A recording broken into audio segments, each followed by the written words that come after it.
عليكم ورحمة الله. ازيكم عاملين ايه؟ يا رب تكونوا بخير. النهاردة هنعمل تجربة الشمعة اللي مش بتطفي.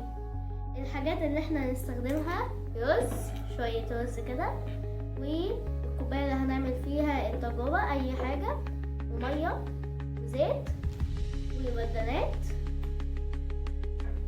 ومعلقة وكمان ولاعة. التجربة دي لازم يكون حد معاك علشان فيها زيت وفيها نار، اكتر حاجتين بخاف منهم.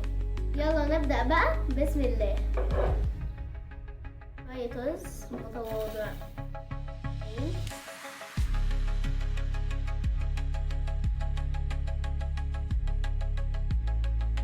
بعدين ننزل بالمية عشان منكبش كتير. انا حاسة ان انا بعمل رز يعني، مع اني مش عارفة الرز بيتعمل ازاي برضه. الرز بيتحط له شوربة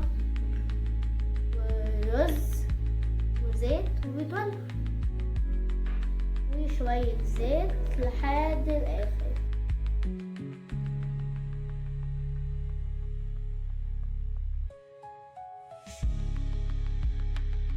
والودانة، الحاجات دي تعتبر كلها في البيت. يعني انت كده قاعدة في اوقات فراغك في الاجازة او اي حاجة، يعني مش لازم اجازة برضه. نحط الشمعة دي، هي الشمعة مش ثابتة، هي دي الشمعة بتاعتنا النهاردة. المفروض هنا ان هي تفضل فترة طويلة متطفيش. احنا عارفين نار مع مية بتطفي، فالزيت بيعمل عازل ما بينها وما بين المية، وكمان بيخليها تشتغل فترة طويلة. فبسم الله كده.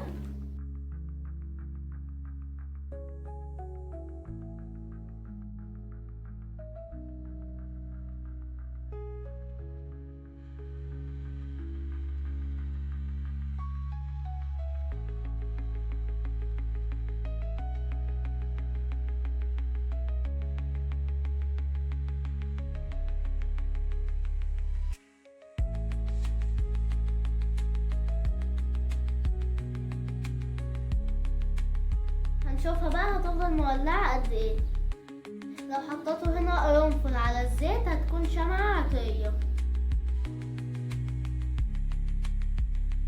واخيرا تجربة نجحت معايا من اول مرة. الله، دي فترة طويلة. باين عديلي بالدقايق، عديلي الساعة كام.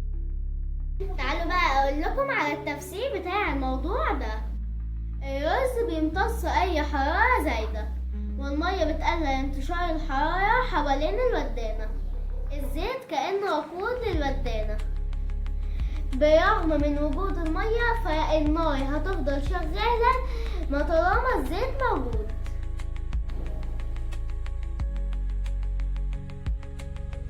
عدى 10 دقايق من لما سبناها، وهي شكلها كده هتقعد فترة طويلة عشان هي لسه باقيلها كتير عبال ما تخلص القطناية اللي في الودانة.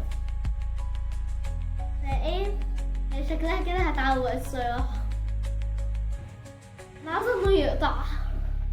وكده خلصنا الفيديو، واشوفكم فيديو جديد. سلام.